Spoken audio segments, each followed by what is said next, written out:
2013 წლის 22 ოქტომბერს მარნეულის მუნიციპალიტეტში გაეროს ქალთა ორგანიზაციისა და საქართველოს შრომის ჯანმრთელობისა და სოციალური დაცვის სამინისტროს ერთობლივი საინფორმაციო შეხვედრა გაიმართა.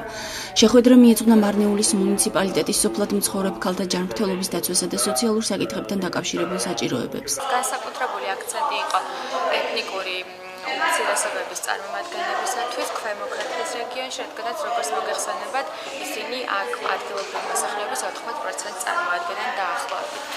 ძალიან დიდი ინტერესი იყო სათემო ჯგუფების მხრიდან საყოველთაო ჯანდაცვის პროგრამის შესახებ ინფორმაციის მიღების თაობაზე და ჩვენ ეს ინფორმაცია მივაწოდეთ ჯანმრთელობის დაცვის სამინისტროს, რომლებმაც ასე ვთქვათ, რეაგირება შესაბამისი მოახდინეს. შეხვედრაში მონაწილეობდნენ საქართველოს შრომის ჯანმრთელობისა და სოციალური დაცვის სამინისტროსა და ადგილობრივი ხელისუფლების წარმომადგენლები, ქალთა უფლებების დამცველები და მარნეულის მუნიციპალიტეტში მცხოვრები ქალები.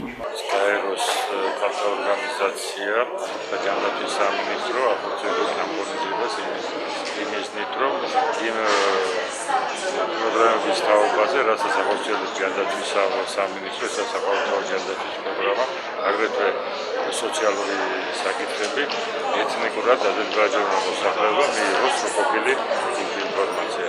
ჩვენ თვითონ ეს არის ძალიან მნიშვნელოვანი პოზიციება. ისნით, რომ ასეთი ეთნიკურად დაზიანებულ მოსახლეობა მაქსიმალურად ჩართული იმ საკითხების გადაწყვეტაში, რომელსაც საქართველოს დღეს აკეთებს.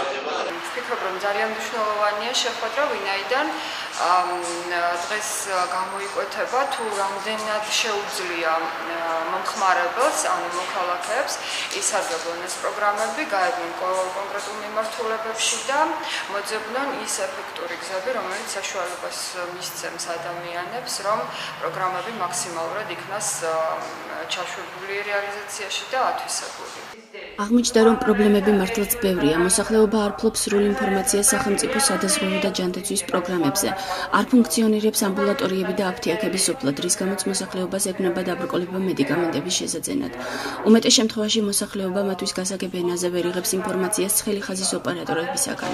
Я обратился к горячей линии.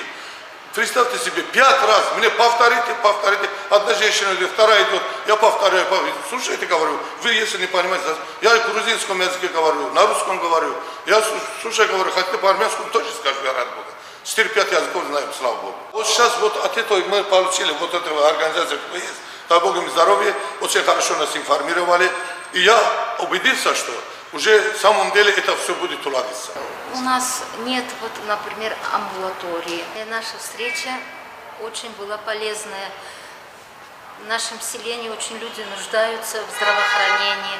Вот много мы узнали об этом и создадут, если для нас те, что нам нужно, мы очень будем благодарны.